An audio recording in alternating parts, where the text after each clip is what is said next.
Chapter 30 The Tiger Rising. That night his father sang to Rob as he put the medicine on his legs. He sang the song about mining for gold, the one he used to sing with Rob's mother. When he was done with the medicine and the song, he cleared his throat and said, "Caroline loved that song." "Me too," Rob told him. "I liked it too." His father stood up. "You're going to have to tell Bootchamp that you were the one to let the tiger go." "Yes, sir," said Rob. "I'll tell him I was the one who shot him, but you've got to admit to letting him go." "Yes, sir," said Rob again. "I could lose my job over it," his father said. "I know it," Rob told him, but he wasn't afraid. He thought about Bootchamp shaking hands. Bootchamp was a coward. He knew that now.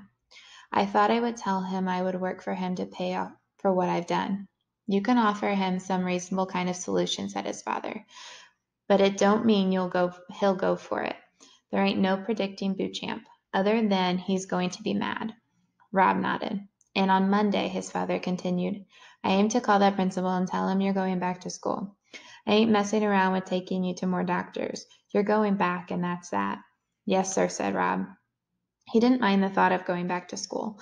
School was where Sistine would be. His father cleared his throat. "It's hard for me to talk about your mama. I won't never have believed that I would miss someone the way I miss her. Saying her name pains me." He bent his head and concentrated on putting the cap of the tube on the medicine. "But I'll say it for you," he said, "and I'll try on account of you." Rob looked at his father's hands. They were the hands that had held the gun that shot the tiger. They were the hands that put the medicine on his legs. They were the hands that had held him when he cried. They were complicated hands, Rob thought. "You want some macaroni and cheese for dinner?" His father asked, looking back up at Rob. "That sounds all right," said Rob. "Macaroni and cheese sounds real good." That night, Rob dreamed he and Sistine were standing at the grave of the tiger. They were watching and waiting. He didn't know for what. But then he saw a flitter of green wings, and he understood. It was the wooden bird, only it wasn't made of wood. It was real. And he flew up out of the tiger's grave, and they chased him, laughing and bumping into each other. They tried to catch him, but they couldn't. The bird flew higher and higher until he disappeared into the sky. That looked just like the Sistine ceiling.